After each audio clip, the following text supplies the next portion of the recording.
BlindSpot Podcast. Christian comedy through a podcast. Like never before. Motivation, inspiration. We lead. Leon, the Jokester. BlindSpot Podcast. The BlindSpot Podcast. Yo, what's up, everybody? It's your boy, Leon the Jokester, man. You are now tuned in to the BlindSpot Podcast. This is the first episode, and so it's going to be a good show, man. We got our boy Landry Miller coming on in a second.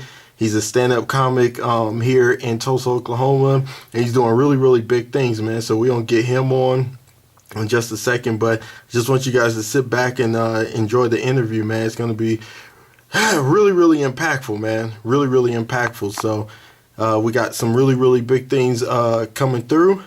And just 1 second, let me get me some gummy bears and some orange juice, because that's my favorite, man. So, Landry, you on the line, bro? Yes, I am. For sure. How you doing, big man? I'm doing pretty good. How about yourself? Oh, doing well, man. So, we're tuned in tonight. I'm Leon the Jokester. Everyone already knows. This is the BlindSpot Podcast. First episode, man. So, how do you feel, man? Do you feel special that you're on the first one? Oh, yeah, it's pretty exciting. For sure. For sure, man. For sure. It's very, very exciting, man. Like, I've been doing the radio thing for quite some time and just got involved in some stand-up not too long ago, about 9 months ago. So it's been cool. So tell us, Landry. Landry Miller, everybody, is on the line. Tell us, man, where you originally from, and basically, I'll go from there, man. Just hit the streets with the original birthplace of Landry Miller. All right, the original birthplace of Landry Miller is actually just Bixby, Oklahoma. It's actually not far from where I currently live. I didn't move very far from Big Boy. I've always kind of lived in the area. I've spent, I would say maybe I've lived in the Dallas area for a couple years, and then I lived in LA and out in Los Angeles for probably altogether like 6 months. Okay. And so, would you say like this is basically your stumping ground for like comedy? How did you actually get involved in stand-up comedy and becoming a writer and whatnot? Okay, well, actually, as I didn't. It's kind of fuzzy on how I got into comedy. My mother always tells stories about me being like 1.5 years old and just like standing on the fireplace babbling to everybody. Yeah. So I like to think maybe that's where it started. But I know the first time I did actual stand-up, I was, let's see, it would have been, oh gosh, it would have been 13. Man. Yeah, and I was actually doing magic at the time, and I was performing a show. And I went to do my last magic trick, which is like 4 minutes, and then I completely messed it up. I really messed it all up. It was like a thing where like I had a card in my sleeve or something, and it like all fell to pieces. And then I realized I didn't have anything to do for the next 4 minutes, so I was like, I guess I'll tell some jokes. Wow, bro. And so, would you say you it was a night of bombing, or would you say you got out of it some kind of way? Like some. I like to think I got out of it, but I can't be for sure. You know. Okay. It's been a while. Okay. Who knows how bad that was? So how many years has it been total then that you've been doing stand up? Stand up, I guess it's been right at about. I would say conservatively probably 10 years. Wow, okay. Because I'm 24 now, so I would guess, because it took me a little bit longer to get back into comedy, but maybe like a couple months before I was like, oh, maybe that's what I should be doing. Like really bad magic. Okay. Do you still get to be a magician at some of your shows, or you just strictly do the jokes now? I do not do magic anymore in my shows. But if you see me at a real show, like doing some kind of like headlining spot, I'll do stand up, and then I often will do music at the end of my set. But outside of that, I don't do anything aside from just stand up on stage anymore. Okay. That's fair enough. All right, man. So, hey, just like a curveball that I had to like throw in there, just at the last minute because I saw the updates. What's your take on the whole Kanye West thing, man? What you think it's too much right now that and what he's doing, or do you think spreading love and I don't know, man. It's a lot. But I just had to ask you that. Like, what's Landry Miller's take on the Kanye? This is 100% the first time anyone has asked my opinion on anything regarding Kanye ever. History in the making. Yeah, exactly. I'm not a person that most people are like, that guy knows a lot about Kanye. But my thing is, regardless of people's, political beliefs and stuff, I do stand behind the idea that no matter who is our president, you have to respect the position and be respectful of that and all that kind of stuff. And if someone is in favor or not of that, that's their own thing. I don't have an issue with separating performers that I'm a fan of and their own personal beliefs. Mm-hmm. I generally can do a pretty good job of being like, all right, I enjoy what they're doing on stage or, the music they record. And then once they leave the sound booth or whatever, to me, it doesn't really affect me anymore, Yeah. So I think probably it's gotten a little out of hand with the pushback he's gotten, but I don't know that it, should be a thing. Okay, it's all good. Just thought I'd throw that one out there, man. So everyone that's now tuning in to the BlindSpot Podcast, you got Landry Miller on the line, man. So let's go back down the comedy lane of your most memorable moment. Now, you've been in the game for about 9-10 years, like you said. So what's been like the biggest show for you? Because we all have that memorable show that just really, really stands out, and I'm not just talking about, okay, I did, 15 open mics and then I did a feature, then I did a headliner. What's the one that really stands out for you the most? That was like your best show, you think? I have probably 2 or 3 that kind of fit into that category. Okay. And they're all very quick to talk about, but actually, probably the best show I've had was actually just 2 weekends ago. Okay. I actually went down to where I went to college, which is in Durant, Oklahoma. It was just right on the border of Texas. But I went back to do a show, and I ended up just the audience was really engaged and they enjoyed everything, and I ended up getting a standing ovation at the end, and it was great. Wow. And that's the first time I really had that kind of, like an actual standing ovation. It's probably the first time I've had that. Wow, that's big. It felt like I really earned it, Yeah, that's big, bro. And what's the other ones? The other one would have been when I was, I think, a senior in high school, maybe a junior in high school, and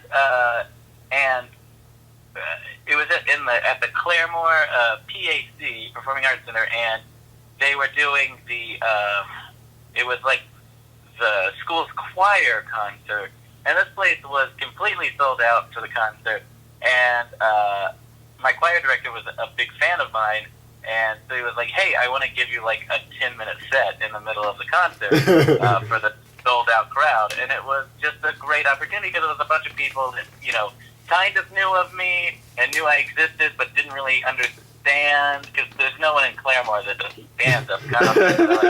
That is stand-up, and so it was nice to be able to prove that. Oh, I do have one other one. Okay. This one actually is, I didn't move back to Tulsa and start doing comedy here until probably about 3 years ago, and then about 2.5 years ago, I was still not very well known around the area. I just hadn't been around long enough and had enough opportunities to really be,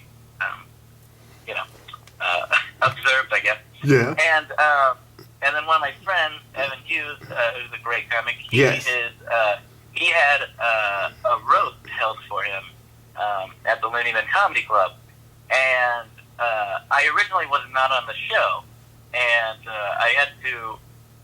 there was a competition to see who got the last spot on the show, and I ended up winning that competition, and so I got to go on, and and this was like when no one knew who I was. They were still like, who's this weird whiny guy? So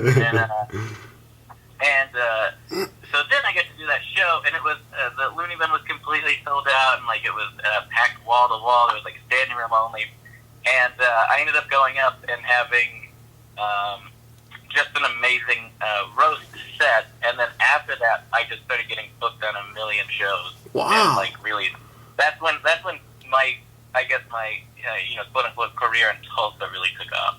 Okay. So after experiencing all of that, Landry, what would you say has been like the biggest challenges? Because no matter what industry we work in, there's always going to be politics involved. There's always going to be people that say, no, Landry, we don't think you're funny. And then the other side is like, yeah, bro, we're going to book you. So what has been like some of the challenges that you faced in stand-up comedy that can help some of the up-and-coming comics know that it's not just, hey, I'm going to get a call from the Looney Bin, come perform. It's bigger than that, bigger in regards to it's not as easy as you think sometimes. I think with comedy, a lot of times people think, oh, it's just get 5 jokes and get on stage, ta-da, but it's bigger and more challenging. So what has been some of your challenges, bro, and how have you dealt with them to be able to push through? Yeah, there was a lot of good points in there about just kind of like the politics of, well, really any industry, but especially in comedy, it can get kind of out of hand. Yes.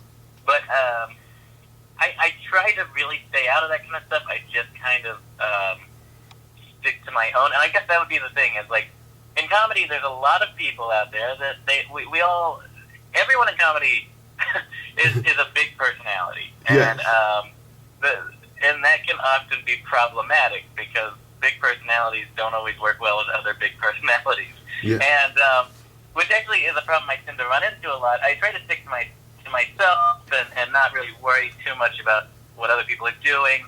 But the biggest challenge I have is probably doing that. A lot of times I'll see like some bad like stage etiquette and stuff, and oftentimes it's just me trying to help out another person or another comic.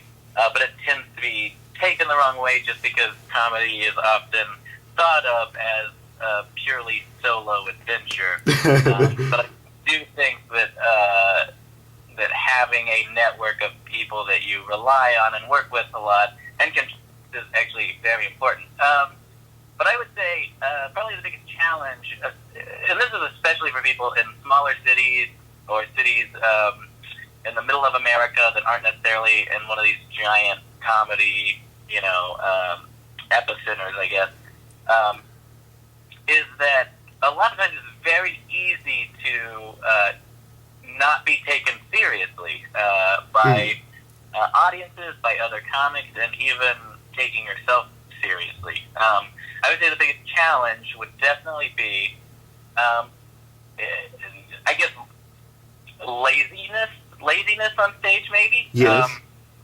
Because a lot of people feel like, oh, we're in this kind of like cultural blind spot here, and that's kind of so. When we do shows in Tulsa, it's not seen by anybody. You know what I mean? Yes. Yeah, that's so I good. think that, so I would say that's a big challenge. But yeah, I think that's it. Also for me personally, a big challenge is that a lot of people know I'm young, and so they assume that means that I don't know what I'm doing. It happens, bro. Yeah. That is very difficult to deal with. Yeah. So basically, like, you just continue to stay focused on your own craft. Don't try not to step on too many toes, and just work behind the scenes to just give the best performance, basically. Yes, I do definitely think that that's the case. I actually had someone ask me the other day. They were trying stand-up for the very first time, and they just kind of wanted to know what like the quote-unquote rules were of stand-up. And what I told them was like, there aren't really any rules. The biggest rule is to respect the audience, to respect the venue, and to respect the other comic, and then most importantly to respect yourself. The other rule is to just be funny.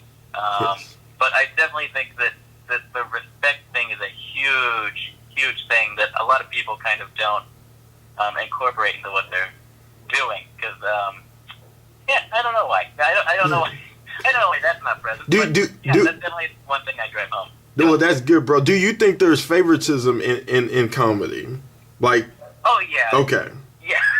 Sorry if I jumped the rest of that. No, you're good. I'm so excited to be like, yes, there is. I definitely think there's a lot of favoritism in comedy. I think there's favoritism in most industries out there, but definitely in comedy. The thing is, I don't necessarily know if it's right or wrong, but it's helped me a lot, and it's also not worked to my advantage a lot. So it's nice to know that favoritism is a thing, because that just means if you are respecting other people, which is just, I think, a common thing that people should do, it often works out better for you. Mm-hmm. But I don't really know. I don't have a ton of opinions on the whole favoritism thing, just because it's not something I operate off of very often. Mm-hmm. If I'm going to book a show, I tend to book it off of like who I know is capable of handling the room that I'm booking in. I don't normally I don't normally pick my friends over good comics, if that makes sense. Yes. Totally. But that's not how it works everywhere. So yeah, but what I would like to understand a little better, Landry Miller, is like, how do you think these people, like, at management agencies and talent agencies and bookers coming out to see you, like, if you have a good performance, like, it could be your first time on stage and you just kill, and what I don't understand is they still may say you're not good enough, like, oh, Landry, you're not good enough. But what I don't understand is, in comedy, isn't that the ultimate goal, like, to kill? Like, every time you get on stage, like, what's higher than killing? You know what I'm saying? You didn't bomb. You had a great show. So why is it that people are still getting turned down from management agencies, and why are people still not getting the opportunity to excel in comedy? Do you just think the market is overly saturated, or do you think that, you know, not to bring back favoritism, or do you just think that there's another outlet that people are missing? Like, okay, you had 10 jokes, everyone laughed, great show, we bring you back. But when do you separate yourself from doing 50 open mics and then going to feature on a Kevin Hart tour? Like, what's the difference? Right. Well, I actually, and cut me off if I end up talking too much. Oh, no, you're good, bro. A lot to say here. So, to go back to the original part of that, where it's kind of like how you can just murder on stage, but then, like, say, a talent agency still isn't, they still don't necessarily want to sign you. I think a lot of that actually has to do with, and this is wildly unfair in my opinion, but the people that are would be hiring you, they're looking for something very specific. And if you don't have that very specific thing, and it could be something they just came up with out of nowhere in their mind, and they're like, you know what? We really wanted a comic that combed his hair to the left, but every one of these people comb their hair to the right, so we can't use them. A lot of times it's something just as trivial and superficial as that. But a lot of times, I think a lot of people don't tend to move up or move out when it comes to comedy, because a lot of, not what happens on stage, but what happens off stage. A lot of people can be considered kind of a risk, I guess, because if you're off stage and you're making a fuss and you're causing a lot of problems, then people don't necessarily want to work with this person, even if they're the funniest person you've ever seen. You know what I mean? Yeah. Like, I feel like that's a big part of it. But I also know, I know a lot of comics personally that I'm friends with just a million comics. And so I know a bunch of different types of people that do comedy. And there was a group of people that do comedy that tend to be, I don't know the right word, but they come at it with a an energy that isn't conducive for what they're trying to do. One of the other things I always tell new comics is I'm like, no one is entitled to hear anything you have to say. No one deserves any mic time at all. No one should be able to talk through speakers and do comedy ever. None of us should be able to do that. But the fact that we get to is, in my opinion, a privilege and an opportunity that we don't have to have. So a lot of people that treat it, though, as if it's something that they deserve and they are supposed to be a comic, and, it's like this kind of, they're like, well, everyone in high school thought I was funny, so I guess now I have to be a comedian, and everyone has to listen to me. That attitude can a lot of times get in the way of your own personal growth as a comic, and honestly, as a person, too, but especially in comedy.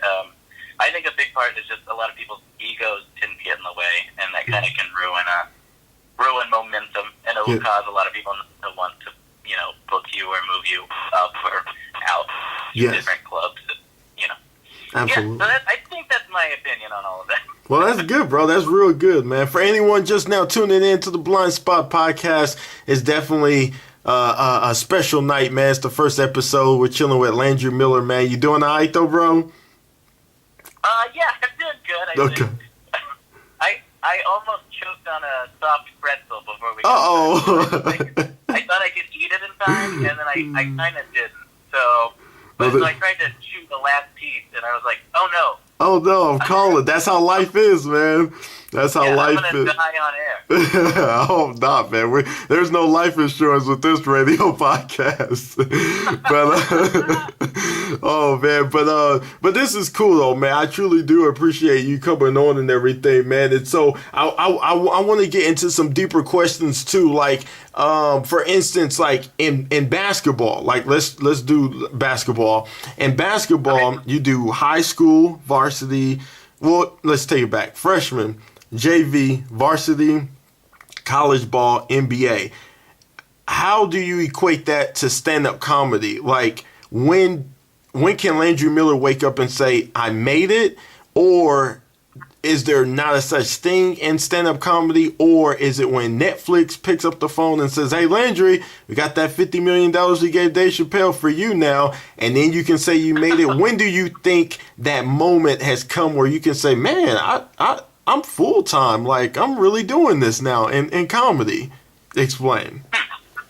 Yeah, I think, well, one, I think that success in comedy is for sure different for everyone. But I think, for me personally, I don't know that I'll ever sit back and think, oh yeah, I made it.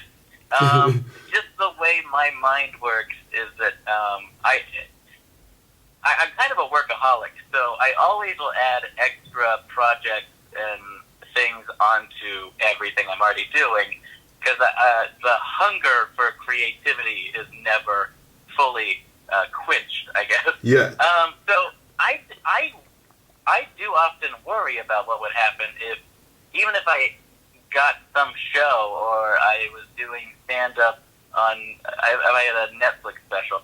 I worry that even that wouldn't be enough for me, and that it would only cause me to want to work 10 times more, which actually would probably be very unhealthy for someone. So I tend to worry about that for myself. I think the moment someone no longer has to worry about how they're going to pay their electric bill at the end of the month with only doing comedy as a job, I think that's when most people can say they've made it. Okay. I think once you get paid enough that you don't have to worry about paying bills, that probably means you're doing something right. But it's different for a lot of people. A lot of people are very happy doing local showcases, and those people think that, like, for them, that is success in comedy. They are on a stage, and they are doing what they love to do for a group of people. For me, I am very grateful for every amount of stage time I get, even locally, but I don't think that is quite what I'm aiming at. I tend to also have I've had a lot more success in writing than I have in actual stand-up. So, so a lot of me think that that's going to end up being what ends up paying the bills as opposed to being a stand-up comic. But nevertheless, I'm just happy anytime I get to be on stage, honestly. Yeah, absolutely, man. And that's the cool thing about comedy, man, because I like what you said about trying to, continue to quench, your creativity is just, out the wazoo, man. Like, every day something new comes and pops up in our heads as comics, and we're just like, man, I want to write that down, or maybe this will work, and maybe I can get on stage and try this, and hopefully it goes well, man. So, that's the good side of comedy. Now, on the downside, if you had, let's say, 1 minute to, sit in a room alone with Bill Cosby, what, would you tell him in this very moment, whether it's something encouraging or, just whatever? If you had 1 minute with the famous comedian Bill Cosby, what would Landry Miller talk to him about for 1 minute? And this is, that's a tough one. This is one of those topics that right now is very sensitive, and rightfully so. With something like that, I think Bill Cosby played a very important role in a lot of people's lives. Yes. And the way that he inspired a lot of people. One thing I love about comedy is I was a very sad child. Which is not a great thing to say, I guess, to other people. But I was a very sad child, and I didn't really know why, and I don't think there necessarily was a reason why. I think it might have just been some kind of weird chemical imbalance. But I tend to experience depression before a lot of people normally would, and I think it was probably not knowing exactly how to channel my own creativity, I would think. But if I had to self-diagnose myself. But I will say what I love about comedy and what I love about famous comedians is that those were the first times I remember smiling and laughing. Is that these people, they're on TV, these famous comics, these guys and women that had television shows and had sitcoms and had stand-up specials and had all these crazy things, and Saturday Night Live and all these other shows, they are what made me feel like there was more out there. As an 8-year-old kid, it's hard to have an existential crisis, but I did a lot, and TV and comedy really helped me. So anytime I would get to sit down with a legend in comedy, I would for sure, first off, just be like, thank you for being one of the people, because there's no way that I'm the only person that had that experience. Thank you to the comic for bringing laughter into the homes of some very sad families. Some families that maybe didn't have a lot of money, some families that maybe had some personal issues, some families that were broken, and these people brought laughter into those homes, which ultimately I think tends to help us a lot. Laughter tends to help the heart a little. Yeah, it does. So that's what I would say if I had an opportunity to sit down with a famous comedian, a legend in comedy. Okay. For even just 1 minute. Okay, for sure. Who is Landry Miller's favorite stand-up comedian still to this day? Mine is Mike Epps and John Chris. And who's yours? Oh, yeah. Gosh, it's tough to narrow it down. But if I could give you a few quick names that would probably... Let's do a top 5. Top 5? I could do a top 5. Okay. These are no particular order, but I'll give you a top 5. And I think most people will be like, if anyone knows my comedy, they'll be like, yeah, that makes sense. My top 5 is probably going to be Steve Martin, okay, Emo Phillips, okay, Gilbert Gottfried, Norm Macdonald, and probably John Mulaney, actually. I know he's very new to the comedy scene relative to a lot of legends, but I really enjoy his stuff. Okay, that's good, man. That's really good. Yeah, there's so many out there, man. I feel like I'm kind of lost. like I'll get on social media and then find like another 20. And I was like, where you guys come from? And then find another 100 over here. I'm like, I'm like, man, there's like so many comics, Landry. I mean, they're just popping up like popcorn, man. There's too many. Yeah. There's so many comics. Yeah. It's just amazing to know that so many people can be funny. Yeah. True that, man. Especially the ones that really, really take it serious, man, and like take it to that next level. It's definitely appreciated.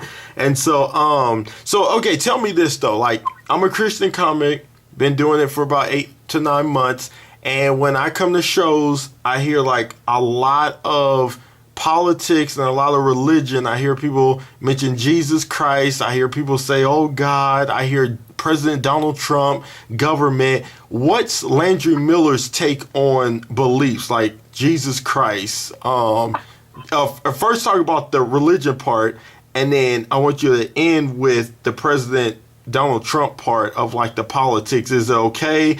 The first question is like your beliefs, and then because I hear that a lot in stand-up comedy, and then the second part to the question is politics. Is it okay to present politics, because we all know about the Michelle Wolf situation that just happened, and yeah. So start with the religion and then end with the politics. Okay. Well, this is this is kind of weird for me because I don't talk about a lot of that stuff online, online or on stage. Okay. I don't tend to talk about that kind of stuff. It just doesn't. My comedy, I would say, is a break from all that stuff. So it's not something I talk about on stage. But my opinion on it all is I actually started as a Christian comic. I only did churches, and I only did, I would do, like, summer camps. I would go to summer camps and perform for a week for a church, big church event. Mm-hmm. And that's really what I did. Of course, being 13 to about 17 or 18, that was the environment I was growing up in. I was in church every week. I even stepped in at one point as kind of our youth pastor had left, and they were still waiting on a youth pastor, and I ended up being the one that was kind of asked to step in and take over that position for a few months. And so for like 9 months, I was the youth pastor at a church, and so it was that was a very integral part of my life, and I would say still is. I just don't talk about it a lot, especially on stage. It's a conversation I'll have with my friends a lot, just about religion and stuff like that. A lot of my friends tend to not be very religious. I don't think it's because they're comics. I don't know what it is, but my beliefs regarding religion is I'm a very religious person, but I don't know exactly what I would classify myself as. Maybe I definitely am in the Christian vein, though, of religion. But yeah. So I don't know if that really answers the question. Oh, absolutely. But yeah, my religious beliefs probably lean more towards some kind of Hasidic Christianity, kind of more of a Jewish-rooted Christianity. But then I get into politics. Again, that's not something I talk about a lot on stage in my comedy. Every once in a while I have something, but not very often. Because for me, it's just I don't like splitting a room. If there's people there, I don't ever want someone in my show to feel dumb or demeaned or criticized for what they believe, because everyone has a different perspective. Yes. And everyone has a different life that they've lived that leads them to support or believe in different things. Yes. So I tend not to talk about religion or politics on stage, but I do actually have, now that I say that, I do have a big chunk about religion but it's just about growing up in a religious household. Yeah. It doesn't come down on anyone that is religious and not religious, but because I grew up in a very weird house. My grandmother was actually she was part of it was not a normal church. It was kind of it's technically classified by the government as a cult, and so things were very weird for her. And so at one point when I was 8 years old, and this is a story I tell on stage a lot, but when I was 8 years old, she tried to exorcise me, which is a very funny story. But yeah, so I'm not like jaded towards religion like a lot of people, especially my age and with similar experiences are. But when it comes to politics, I am very down the middle. I respect anyone for whatever they believe and anything like that. My thing is, anyone can talk about whatever they want on stage, but they have to be aware that there are consequences to it. You could turn an audience on you, which is never good. It's not good for the other comics on the show either, because a comic before me is talking a bunch of bad things about the president, and the show is filled with predominantly supporters of the president. Well, by the time I get up there, they're going to be pretty grumpy, and that I don't want to have to deal with that. Now I got to do a lot of legwork to get these people back on my side, you know? Yeah. So I don't talk about it a lot, but I know a lot of people do it, and I totally respect them for doing that. Just if I have any control on booking the show, they don't. I don't normally book comics that do a lot of political stuff. Yeah, totally understandable, man. But what's interesting, though, is, like, do you think that someone should step up in the comedy world one day and make more of a division of it, where it's like, okay, if you're going to do religious jokes, you go over here. If you're going to do sex jokes, you go over there. If you're going to do political jokes, you go over there. If you're going to do you think that we need that in comedy, or do you think we just bunch it all in like gumbo? Yeah, I like the comedy gumbo situation. Okay. But I think that naturally it happens on its own. You tend to once. I think it naturally, we all kind of do it ourselves without knowing it. Like even to this day, like even just on a small level that I'm on, I don't work with a lot of comics that do very political stuff, and it's not because I don't want to. It's just we have found different rooms that like our stuff better, and as a comic builds an audience that's more unique to them, the people surrounding them in style and experience and kind of what they think and how they present themselves, those tend to actually kind of group up together on accident. I think it's just an evolution thing in a comedian's development. But I hesitate to say that I would want someone to come up and just be like, hey, here's what we're going to do. Because, like, for my specific thing is, I can go do a very politically charged comedy set. That's not a problem. If someone's like, hey, I want you to come do this fundraiser for, some politician, I could easily go do that. But if someone had divided me into the other group, I would never get that opportunity. And I like doing stuff that's kind of out of my normal comfort zone when it comes to comedy shows. So. Yeah, absolutely. So what do you think, Landry, is some of the mistakes that the new comics are making as they enter into the comedy world? Like, because a lot of times they come in and they think that they know that comedy, or they assume a comedy is this way because they watched a lot of YouTube or Netflix, and they think that, oh, well, if Chris Rock could do it like this, I could do it like that. And so what do you think is like some of the biggest mistakes that they're doing, and how can we rectify that? Like if you were teaching a class of 5 new comics and you're like, hey guys, you may not want to go this route, you may want to try to lean towards this. Is there room for that? Like, how would you handle that if that was your responsibility in the comedic world? I think I'll kind of take a roundabout trip to kind of say this, but if I was teaching, say, a comedy class and 5 new comics came in, the very first thing I would tell them, like that first day, I would tell them just like flat out, like, you don't know what you're talking about. Just even if you have studied comedy for 1,000,000 years, you have no idea. And it's not an insult to them or their knowledge. I thought I knew everything about comedy at one point, and then I was sorely mistaken. But I think it's very important to listen to the people around you and to I would say the other important lesson is to be very self-aware. If you know exactly what you're doing and decisions you're making, and you can tell when those decisions are helping or when they're hurting, and then adjust for that, that's the ultimate way to make it in comedy, is just being adaptable and self-aware. I mean, if you have those two things, you got it. Of course, compounded with that, you also have to be kind of funny, at least a little, and respectful of others. Yeah, I honestly, there's a lot of, I didn't think about this, but there's a lot of integrity that goes into stand-up, because at any point, I would never do this because I do have that integrity, but I could totally steal someone's bit and start using it as my own and could get away with it for a month maybe.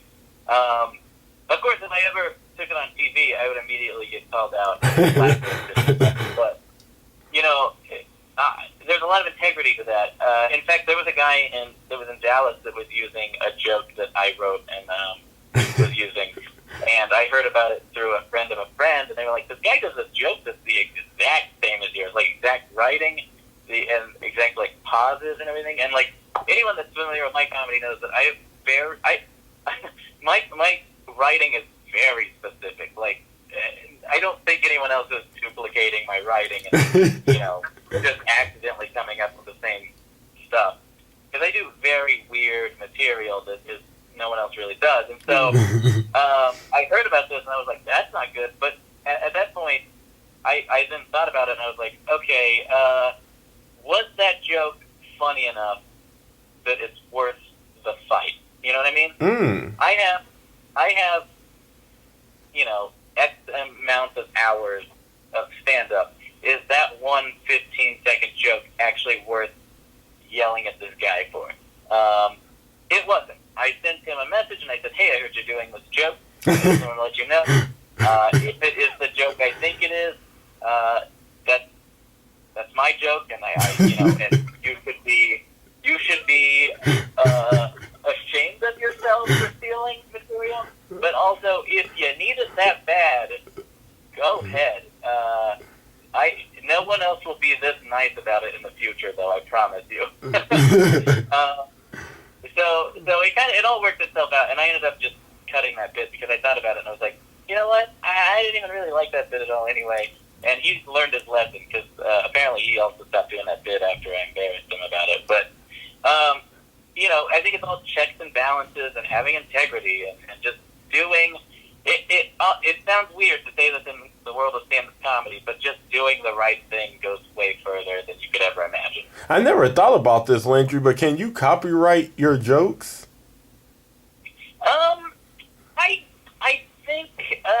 I think if you, boy, I don't know about that.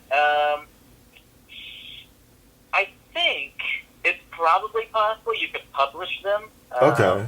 Because if you publish something, I think that's technically copywritten. But like if you just published a book of your joke, I think that would count as that. Okay. Legally protected. I never really thought about it, but just because, and what's good about that is that most people, they never have to deal with that because enough comics that try that stuff are so bad at trying it that they get caught very quickly and they learn the lesson, you know.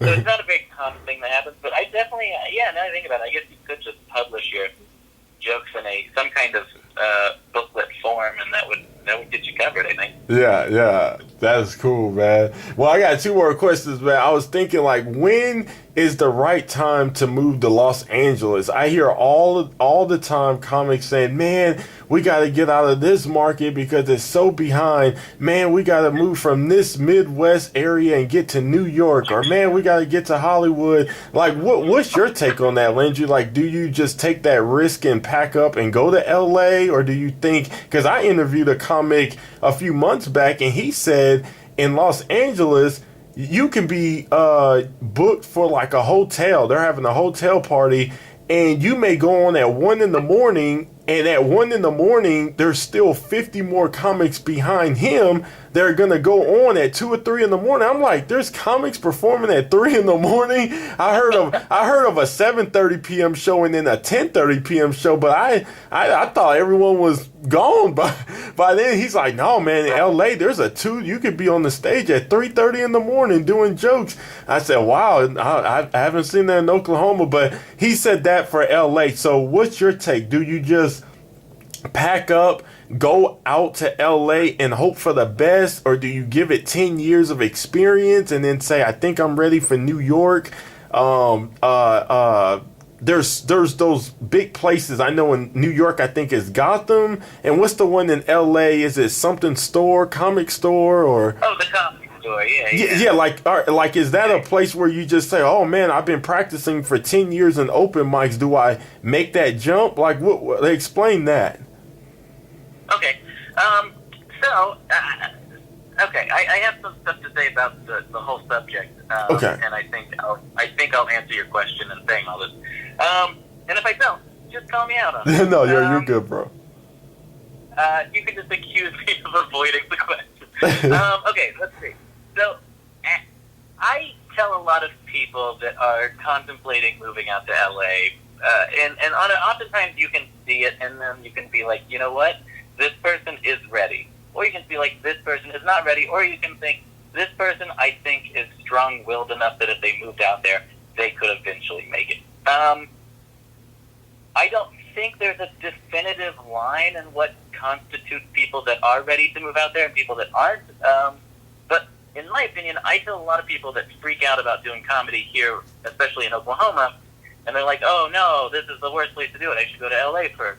Well, in my opinion, learning to do comedy here is actually way more beneficial than going out and taking a class at, like, the Comedy Store or Second City or any of these other academies for comedy.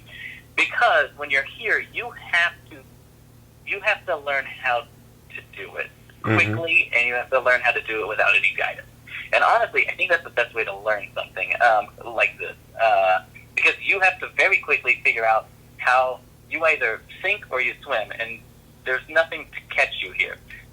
Luckily, it's low stakes, but also anything you want to do, you have to do yourself. Nothing is handed to you in Oklahoma. Nothing is handed to you in Kansas comedy or, Nebraska comedy or whatever.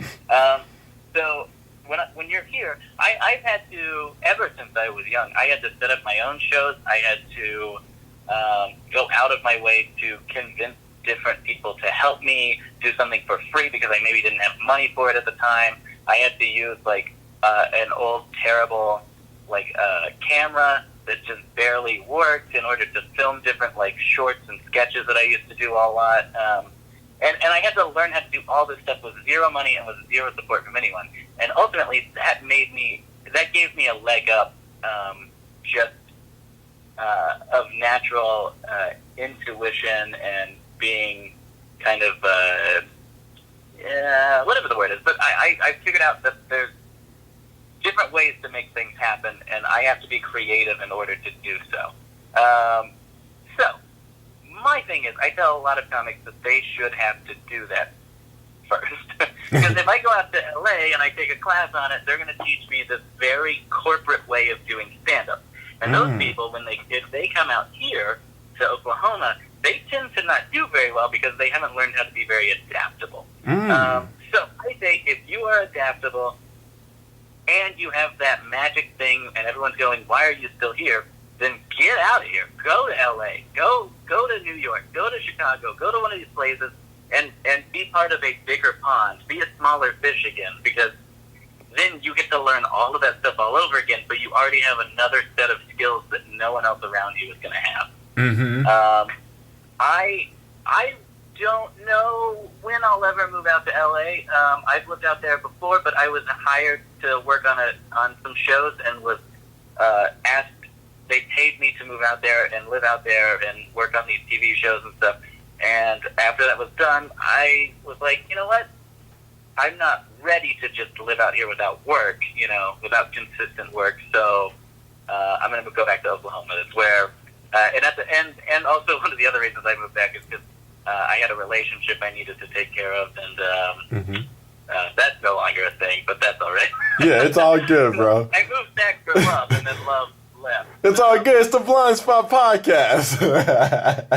It's all good, man. Wow, bro, that's cool. I just distress the people listening by me going like, "Oh yeah, my heart was broken." But But yeah, no, so moving back was a great decision because now I have a bunch of stuff that I already knew from here and a lot of stuff that I learned when I was out there, and now I'm putting all that together in order to prepare myself to go back out there. So I have everything I need when it's time for me to move back out there. And that's just me being very careful. A lot of people can just jump up and go, and they are very successful out there. But I tend to overanalyze and want to be overly prepared to do things. So. But even if a person jumps up and they move to LA or New York or whatever, do you think that it's the bookers that appear that compels you to want to go? Because what's the difference? Like if I went out to LA tomorrow and I'm like, oh, where's the open mics? Oh, it's up the street. And then it's like, oh man, I hope 10 bookers are there so I can get discovered, and then they can put me in Hollywood. And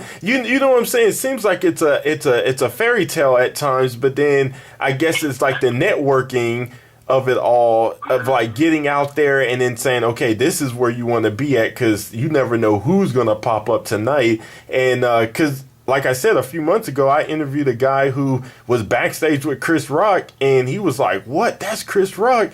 I'm an amateur. Like, what's Chris Rock doing back here? But, I mean, Chris Rock was there just practicing, and he wanted to, be a surprise guest or whatever. And then he told everyone not to, like, film anything because these are jokes he's working on. So, like, the guy was just stoked about the fact that Chris Rock had appeared randomly. And so do you think that people really, really want to move just because they assume they may run into the Dave Chappelle's or the Chris Rocks, and then hopefully they get that connection? Because just because you're out there doesn't mean that, okay, I'm in LA, I'm going to make it.